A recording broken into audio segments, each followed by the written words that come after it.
Hello students, welcome back to Magnet Brains Hindi. Last video में हमने देखा पार्ट 3 एनसीईआरटी बुक का ही कक्षा 10वीं का पार्ट 3 कवि देव द्वारा रचित सवैये एवं कवित्त, जिसमें हमने देखा श्री कृष्ण के रूप सौंदर्य का दूल्हा रूपी रूप सौंदर्य का कवि ने वर्णन किया। उसके बाद हमने देखा वसंत ऋतु को कवि देव ने छोटे से नन्हे से बालक के रूप में हमारे समक्ष रखा और साथ ही साथ वसंत की सुंदरता का वर्णन किया। थर्ड जो कवित्त था उसमें हमने देखा कि चांदनी रात, पूर्णमासी की चांदनी रात को जो सौंदर्य छा जाता है वातावरण में, उसकी तुलना कवि ने राधिका के सुंदर मुखड़े से की। अब हम चलते हैं उसी पाठ के पाठ्य पुस्तक के जो पीछे क्वेश्चन आंसर्स दिए रहते हैं, प्रश्न उत्तर दिए रहते हैं, उसकी तरफ। तो आप अपनी बुक भी ओपन कीजिए और अब हम चलते हैं उनके सॉल्यूशंस की ओर। पहला प्रश्न, कवि ने श्री ब्रज दूल्हा किसके लिए प्रयुक्त किया है और उन्हें संसार रूपी मंदिर का दीपक क्यों कहा? बताइए। कवि ने श्री कृष्ण को श्री ब्रज दूल्हा किसके लिए श्री कृष्ण को कहा था, है ना? तो आप बता पाएंगे कि किसके लिए कहा गया था? श्री कृष्ण के लिए। ओके, और बताइए कि उनको जगरूपी मंदिर का दीपक क्यों कहा गया? दीपक का कार्य क्या होता है? सबसे पहले तो हमें यह सोचना होगा। और एक और बात बेटा, ध्यान से सुनिएगा कि जो भी प्रश्नों के उत्तर यहां पर आपको बताए जाएंगे वो आपको सुनना है, साथ ही साथ अपनी बुद्धि को भी विकसित करते जाना है। क्रिएटिव लर्निंग भी हमें साथ साथ करना है, ठीक है?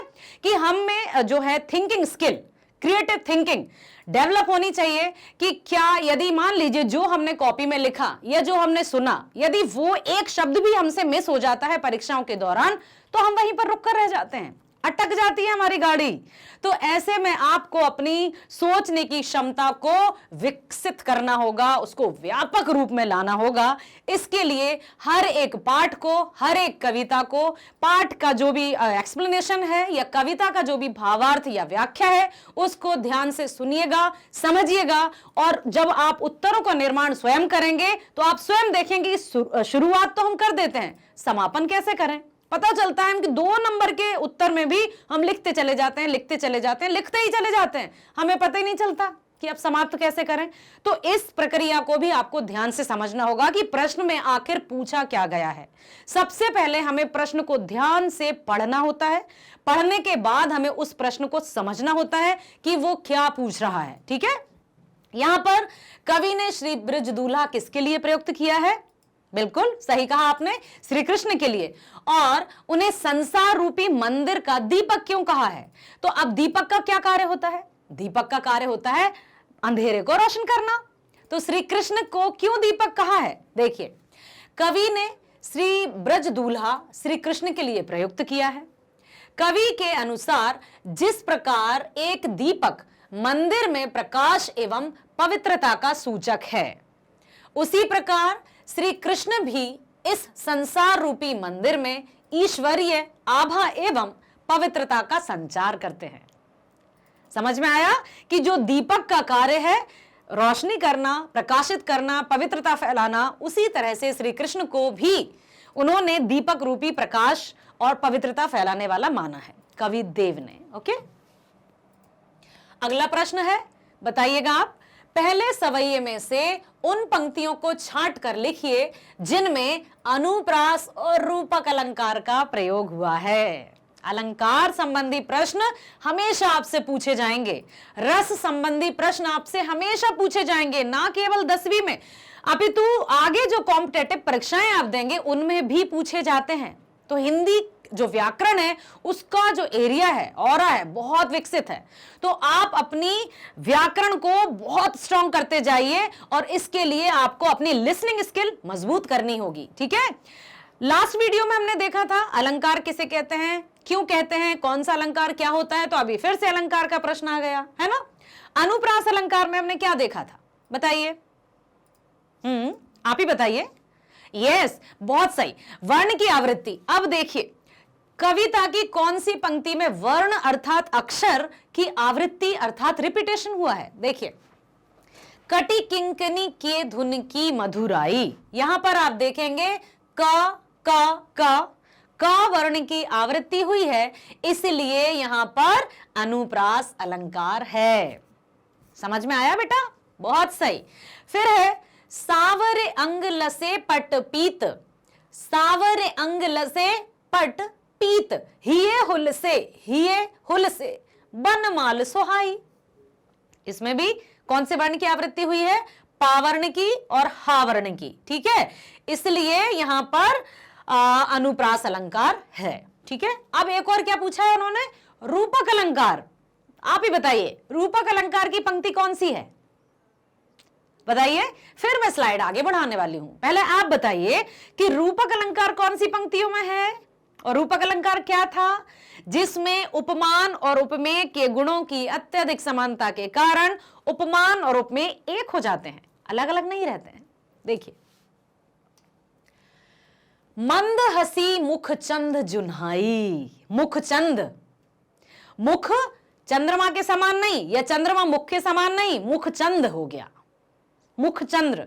जैसे लास्ट वीडियो में आपको बताया था कि सीता चंद्रमुखी है, सीता का मुख चंद्रमा के समान सुंदर नहीं, सीता चंद्रमुखी ही है, तो यहां पर मुख चंद। ठीक है, मुख को चंद बिल्कुल उस पर आरोपित कर दिया गया है, उपमान और उपमेय समान हो गए हैं, इसलिए यहां पर रूपक अलंकार है। इस पंक्ति में श्री कृष्ण के मुख की समानता चंद्रमा से की गई है। उपमेय में उपमान का अभेद, मतलब कोई भेद ही नजर नहीं आ रहा है। अभेद मीन्स जहां कोई अंतर ही समझ में ना आए कि कौन उपमान है कौन उपमेय है, वहां पर रूपक अलंकार हो जाता है। ठीक है, उपमेय में उपमान का अभेद आरोप किया गया है, इसलिए यहां पर रूपक अलंकार है। याद है ना, आपको बताए थे, उपमा खाया रूप निखर आया, उत्प्रेक्षा कल्पना या संभावना कर सकते हैं क्योंकि हम मानव हैं और इसमें कोई अति नहीं है। अर्थ अलंकार के 5 भेद हमने पढ़े थे लास्ट वीडियो में। अब चलते हैं अगले प्रश्न की तरफ। निम्नलिखित पंक्तियों का काव्य सौंदर्य स्पष्ट कीजिए। आप बेटा बहुत ध्यान से सुनिएगा, अर्थ क्या होता है, भावार्थ क्या होता है, काव्य सौंदर्य क्या होता है। अर्थ, पंक्तियों में जो भी लिखा है, शब्द क्या, किस तरह के शब्दों का प्रयोग है, तो हम एज इट इज यथावत यदि शब्दों के अर्थ को स्पष्ट करते हैं तो वो अर्थ हो जाता है। भावार्थ मतलब किस भाव से कवि हमें समझाने का प्रयास कर रहे हैं, किस भाव या कौन से भावना से कवि ने ये पंक्ति लिखी है, भावार्थ हो जाता है। आती है बात काव्य सौंदर्य की। काव्य सौंदर्य क्या है, किससे होते हैं काव्य सौंदर्य? काव्य में सुंदरता किससे आती है? याद कीजिए, प्रीवियस वीडियोस में हमने देखा था, सुना होगा आपने कि काव्यों की सुंदरता क्या क्या बढ़ाते हैं? अलंकार, छंद, रस, इस तरह के, जिस तरह से आभूषण या गहने पहनने वाले की शोभा बढ़ाते हैं या उसके सौंदर्य में वृद्धि करते हैं, उसी प्रकार से अलंकार काव्यों की शोभा बढ़ाते हैं। तो जब भी काव्य सौंदर्य आपसे पूछा जाए तो उसमें आप अर्थ भावार्थ मत लिखिएगा, लिख रहे हैं तो इट्स ओके उसको, लेकिन अलंकार और रस या छंद कहां कहां क्या क्या है वो आपको अनिवार्य रूप से बताना ही होगा। अर्थ बता दीजिए, भाव बता दीजिए, उत्तम होगा। और उसके साथ साथ मेन क्या बताना है आपको, उसमें कौन से अलंकार हैं, कौन से रस हैं, किस छंद या चौपाई या दोहे का प्रयोग किया है। जैसा हमने प्रीवियस वीडियो में पार्ट 2 में देखा था, रामचरितमानस वाला जो चैप्टर था, राम लक्ष्मण परशुराम संवाद तुलसीदास जी द्वारा रचित, उसमें चौपाई और दोहे थे। ठीक है, तो जिस प्रकार से आभूषण पहनने वाले की सुंदरता बढ़ाते हैं, उसी प्रकार से अलंकार, रस, छंद ये काव्य की शोभा बढ़ाते हैं। और काव्य सौंदर्य में हमें ये लिखना होता है कि कहां अनुप्रास, कौन सा यमक, कौन से अनुप्रास के भेद होते हैं ना, शब्द अलंकार के 3, अर्थ अलंकार के 5। तो जो भी जिस पंक्ति में अलंकार या का मतलब जो भी है छंद वो प्रयोग में है, तो हमें उनका नाम लिखना होगा, तब कहीं जाकर उसका काव्य सौंदर्य पूर्ण रूप से स्पष्ट हो पाएगा और तब कहीं आपको परीक्षक नंबर देगा, अंक देगा। यस, देखिए आप बताइएगा, पायनी नूपुरु मंज बजे कटी किंकनी के धुन की मधुराई, सावरे अंग लसे पट पीत हिये हुल से वनवाल सुहाई। प्रस्तुत पंक्तियों में कवि देव श्री कृष्ण के सौंदर्य का बखान करते हुए कहते हैं कि उनके पैरों में पायल, कमर में कमरबंद जैसे किंकणी युक्त आभूषण है। श्री कृष्ण के सांवले सलोने शरीर पर पीतांबर सुशोभित हो रहा है और उनके गले में पड़ी हुई बनमाल बहुत ही सुंदर जान पड़ती है। उक्त पंक्तियों में अनुप्रास की आवृत्ति अधिक मिलती है। देखिए, हमने इससे पहले वाला जो प्रश्न देखा था, एक बार और मैं आपको बता देती हूं। देखिए, कटी किंकनी की धुन की, इसमें आया था ना अनुप्रास अलंकार। तो अब हमें वही पंक्तियां यदि पूछी गई हैं हमसे कि इनमें अलंकार छांटिए, तब तो और भी आसान हो जाएगा आपको कि यस बिल्कुल इसमें अनुप्रास की आवृत्ति अधिक मिलती है, क्योंकि अनुप्रास यहां भी है, कटी किंकनी ही उलसे में भी है, तो अनुप्रास अलंकार की आवृत्ति इन पंक्तियों में दी है। आया समझ में? आ रहा है ना समझ में? जरूर पूछिएगा, ठीक है। अब देखिए अगला प्रश्न, चौथा प्रश्न है, दूसरे कवियों के आधार पर स्पष्ट करें कि ऋतुराज वसंत के बाल रूप का वर्णन परंपरागत वसंत वर्णन से किस प्रकार भिन्न है। आप सोचिए, अभी मैं नहीं बताऊंगी।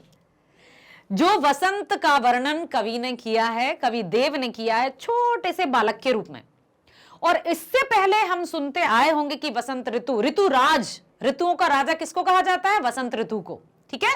तो यहां वहां पर हमने सुना था कि वो राजा है, राजा तो बड़े होते हैं, ठीक है। लेकिन इस कविता में कवि ने क्या बता दिया? वसंत को एक छोटे से बालक के रूप में, ठीक है। तो बताइए किस तरह से भिन्न हुआ?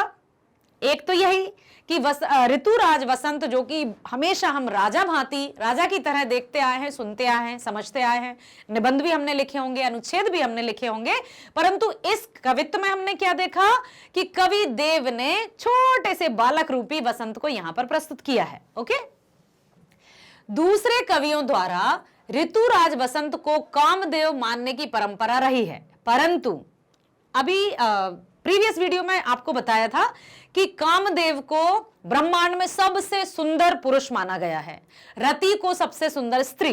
तो यहां पर जो भी अन्य कवियों ने जब वर्णन किया है तो कामदेव की भांति उनको कहा, मतलब सबसे सुंदर, इसलिए वसंत ऋतु को ऋतुराज, ऋतुओं को राजा घोषित भी कर दिया, ठीक है। अब यहां पर कवि देव ने क्या किया है? परंतु देवदत्त जी ने ऋतुराज वसंत को कामदेव का पुत्र मानकर एक राजकुमार के रूप में चित्रित किया है। कामदेव तो सभी कवियों ने माना, परंतु कवि देव ने कामदेव के बालक, अर्थात राजा का बालक कौन होता है?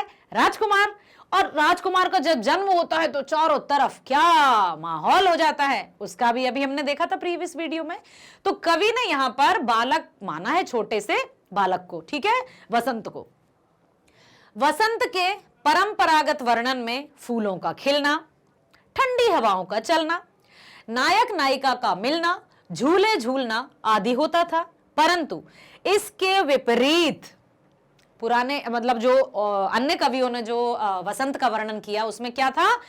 माहौल चारों तरफ से खुशनुमा हो जाता है, सुगंधित फूल आ जाते हैं, बहुत ठंडी ठंडी हवाएं चलती हैं, मंद मंद चारों तरफ सुगंध बिखर जाती है हवा में, बहुत सुंदर माहौल है ना।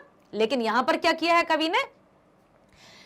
देवदत्त जी ने यहां प्रकृति का चित्रण ममता मां के रूप में किया है, वात्सल्य रस, है ना। कौन सा रस आया यहां पर? वात्सल्य रस, क्योंकि यहां पर छोटे से वसंत को दिखाया है और प्रकृति में क्या क्या है? सभी हैं, हम भी शामिल हैं प्रकृति में। तो वहां पर कवि ने क्या बताया है कि प्रकृति जो है वो मां है और वसंत छोटा सा बालक है। तो यहां पर वात्सल्य रस की प्रधानता है। जब आपसे काव्य सौंदर्य में पूछा जाए कि कौन से रस है, कौन से अलंकार हैं, तो आप याद रखिएगा कि इस कविता में, इस कवित्व में वात्सल्य रस की प्रधानता है। परंपरागत वसंत ऋतु में नायक नायिका को प्रेम कीड़ा में मग्न दर्शाया जाता है कि वसंत ऋतु आते ही नायक नायिका मिलते हैं, ठीक है, प्रेम आभास होता है। परंतु यहां क्या हुआ है? देव जी ने वसंत ऋतु में कमल रूपी नायिका को उसकी नजर उतारते हुए दर्शाया है। आप सोचिए कितना एकदम जो परंपरागत वसंत था, परंपरागत जो वसंत का वर्णन था, उससे पूर्ण रूप से भिन्न कवि देव जी ने वसंत का एक नया रूप हमारे समक्ष चित्रित किया है, प्रस्तुत किया है, जो आप भी सुन रहे हैं और समझ रहे हो, बड़ा अच्छा लग रहा होगा आपको। अब देखिए अगला प्रश्न है, प्रातः ही जगावत गुलाब चटकारी दे। इस पंक्ति का भाव स्पष्ट करना है आपको। मैंने आपको अभी अंतर बताया, अर्थ स्पष्ट कीजिए तो क्या लिखना है, भाव स्पष्ट कीजिए तब क्या लिखना है, और काव्य सौंदर्य यदि पूछा जाए तब क्या लिखना है। गॉट इट ना। अर्थ में पंक्तियों का अर्थ, भाव में किस भाव से, कौन सी भावना से कवि ने लिखा है, और काव्य सौंदर्य में हमें बताना होता है कि कौन से अलंकार, रस, छंद, चौपाई, दोहे, किस तरह से किसका प्रयोग हुआ है जिससे काव्य में सुंदरता आ गई है। ठीक है, अब देखिए इस पंक्ति के द्वारा कवि ने वसंत ऋतु की सुबह के प्राकृतिक सौंदर्य का वर्णन किया है और वसंत ऋतु को राजा कामदेव का पुत्र बताया है। इस पंक्ति का भाव यह है कि वसंत रूपी बालक पेड़ की डाल रूपी पालने में सोया हुआ है। ठीक है, और जब वो सो रहा है तो मंद मंद जब ठंडी ठंडी हवा जब चल रही है तो वो डाली भी हिल रही है, तो ऐसा प्रतीत होता है जैसे झूला झूल रहा हो वसंत रूपी बालक। ओके, और प्रातः काल होने पर उसे गुलाब का फूल चुटकी देकर जगा रहा है। तात्पर्य है कि वसंत आने पर चारों ओर गुलाब सुबह के समय चटक कर खिलते हैं, जिससे कवि को ऐसा आभास होता है मानो वसंत रूपी सोए हुए बालों को गुलाब चुटकी बजाकर जगाने का प्रयास कर रहा है। छोटा सा बच्चा जब नींद में होता है और उसको जगाने का प्रयास किया जाता है तो चुपचाप से माँ उसके बालों पर हाथ फेरने लगती है, सिर पर हाथ फेर देती है ना, ताकि वो डिस्टर्ब ना हो और ऐसा ना हो कि उठकर वो रोने ही लगे। उठाने के लिए नए नए तरीके सुझाए जाते हैं। ठीक है, तो इसी प्रकार से गुलाब जब चटक कर खिलता है तो कवि देव ने ऐसा बताया है कि ऐसा प्रतीत हो रहा है मानो गुलाब चुटकी देकर बालक रूपी वसंत को नींद से जगा रहा हो और यह भी प्रयास कर रहा है कि कहीं वो अचानक से जागकर रोने ना लगे। तो उनके लिए मन बहलाने के लिए भी बहुत सारे हैं, मोर है, कोयल है, तोता है, वो सारे पक्षी अपनी मधुर मधुर गीत भी सुना रहे हैं बालक रूपी वसंत को। अब देखिए प्रश्न आया है अगला, चांदनी रात की सुंदरता को कवि ने किन किन रूपों में देखा है। प्रश्न 5 तक हमने देखे, जो सवैया था, श्री कृष्ण के बाद वसंत का रूप सौंदर्य आया। अब हम आते हैं थर्ड कवित्व पर। ठीक है, इसमें कवि ने क्या किया है, चांदनी रात अर्थात पूर्णमासी की रात का वर्णन किया है और जो चांद की तुलना है वो राधा के सुंदर मुखड़े से की है। तो यहां पर उपमान हुए हैं राधा का मुखड़ा और उपमेय है चंद्रमा, क्योंकि राधा के सुंदर मुखड़े की तुलना चांद की तुलना राधा के सुंदर मुखड़े से की है। आया समझ में? चांदनी रात की सुंदरता को कवि ने किन किन रूपों में देखा है। देखिए, चांदनी रात की सुंदरता को कवि ने निम्नलिखित रूपों में देखा है। कौन कौन से रूपों में?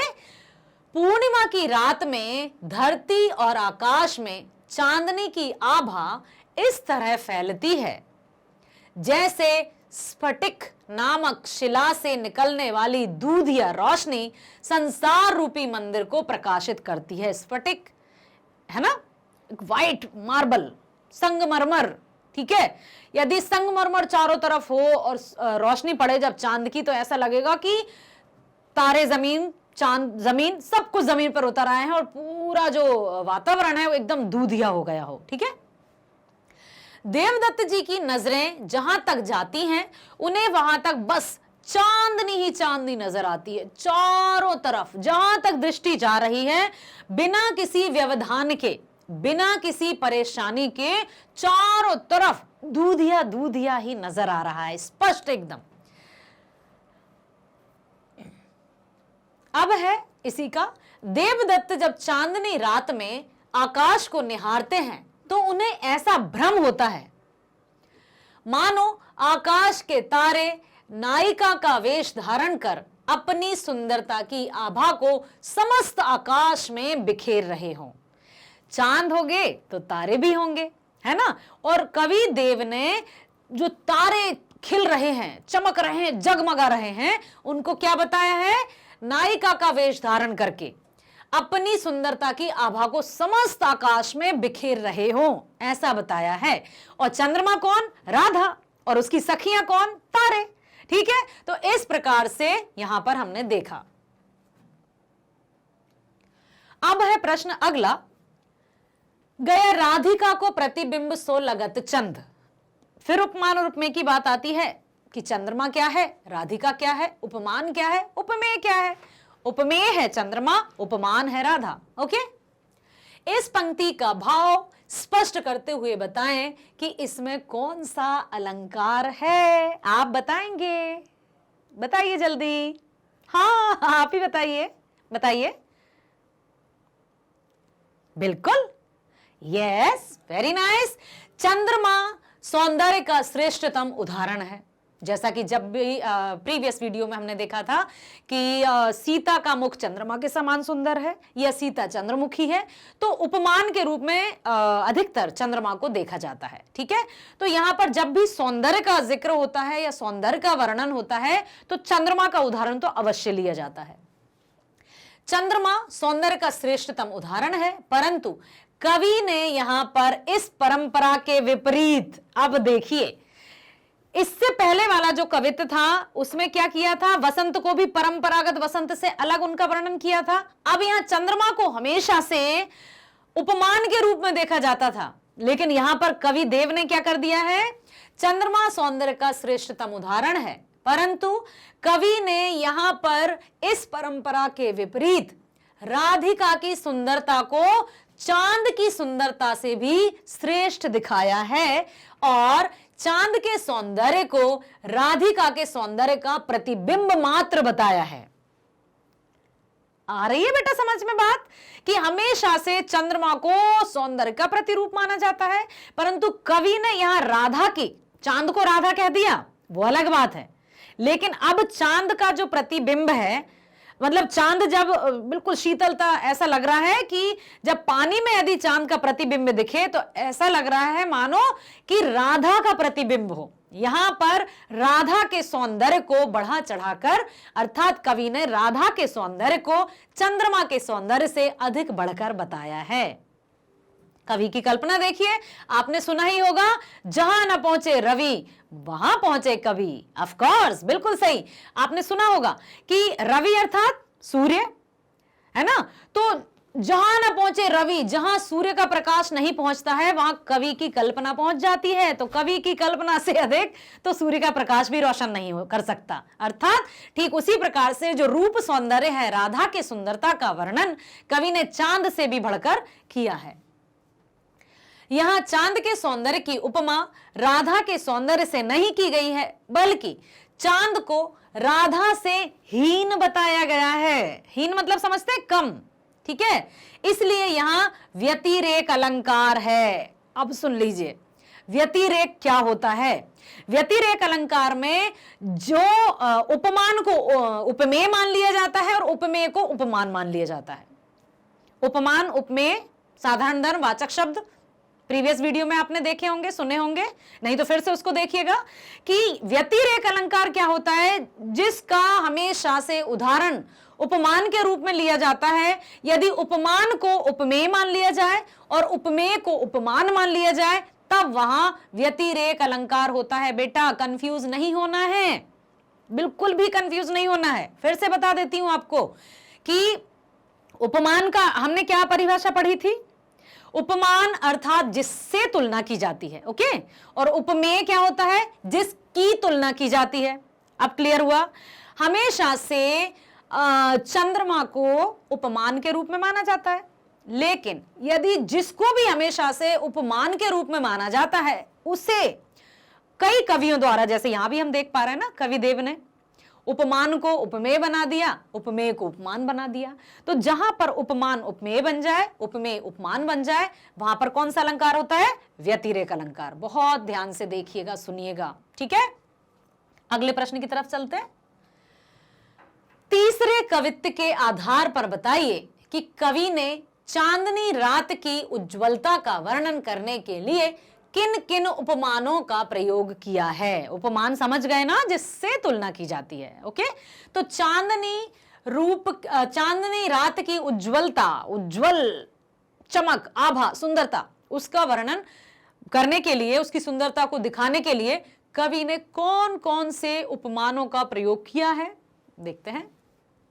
कवि ने चांदनी रात की उज्जवलता का वर्णन करने के लिए स्फटिक शिला से बने मंदिर का, दही के समुद्र का, दूध जैसे झाग, मोतियों की चमक और दर्पण की स्वच्छता आदि उपमानों का प्रयोग कर कविता की सुंदरता में 4 चांद लगा दिए।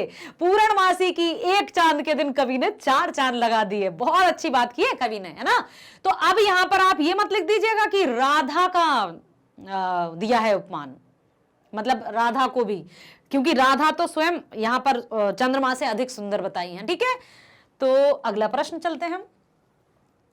पठित कविताओं के आधार पर कवि देव की काव्यगत विशेषताएं बताइए। सबसे अलग, सबसे अनुपम। अनुपम किसे कहते हैं? अनुपम अर्थात जिसकी कोई उपमा ना दी जाए। इनक्रेडिबल इंडिया, अतुल्य भारत, जिसकी किसी से तुलना ना की जाए, ठीक है। तो यहां पर जो कवि की रचनाएं हैं वो अनुपम हैं। उन्होंने जो अन्य कवि करते हैं, जो परंपरागत तरीके से चला आ रहा है, उसको नहीं, कुछ अलग तरीके से किया है, ठीक है। तो देव की काव्यगत विशेषताएं निम्नलिखित हैं। उनकी भाषा बेहद मंजी हुई व माधुर्य गुण से ओतप्रोत है। माधुर्य, मधुरता, ठीक है। वे ब्रज भाषा के सिद्ध कवि हैं। कृष्ण हैं तो ब्रज भाषा होगी ही। याद कीजिए, प्रीवियस वीडियो में मैंने आपको बताया था कि श्री राम संबंधी जो भी रचनाएं होंगी वो अवधी भाषा में होती हैं।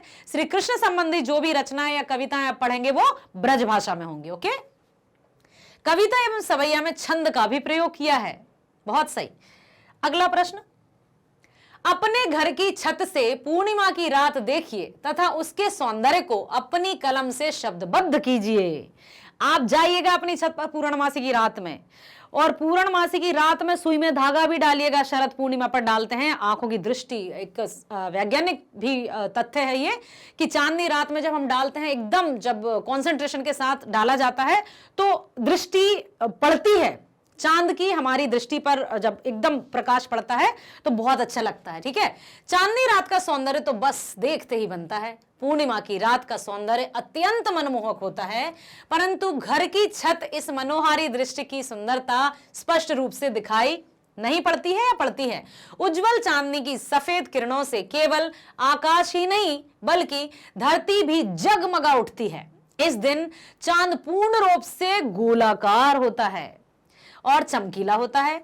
चंद्रमा का प्रकाश इतना अधिक होता है कि रात में भी सारी चीजें स्पष्ट रूप से दिखाई देती हैं तथा इस रोशनी से धरती पर शीतलता की अनुभूति होती है। चंद्रमा की यह शीतलता तन और मन दोनों को सुख प्रदान करने वाली होती है। समझ में आया? चांदनी रात की सुंदरता को आप अपने तरीके से और बखान कीजिएगा, फिर बताइएगा। यस, वही कि यूं ही नहीं मिलती राही को मंजिल, कुछ जुनून सा दिल में जगाना होता है। पूछा चिड़ियों से कैसे बना आशियाना, बोली भरनी पड़ती है उड़ान और तिनका तिनका जुटाना होता है। तो डियर स्टूडेंट्स, मेरे प्यारे बच्चों, मैग्नेट ब्रेन्स लाया है कक्षा 6 से 12 तक की शिक्षा एकदम मुफ्त, फ्री। तो आप इसे अपने आप से सब्सक्राइब भी करेंगे, साथ ही साथ अपने मित्रों को भी कहेंगे, और बेस्ट एजुकेशन वो भी घर बैठे। तो लाइक, सब्सक्राइब और शेयर करना मत भूलिएगा। Thank you so much. मिलते हैं अगले वीडियो में।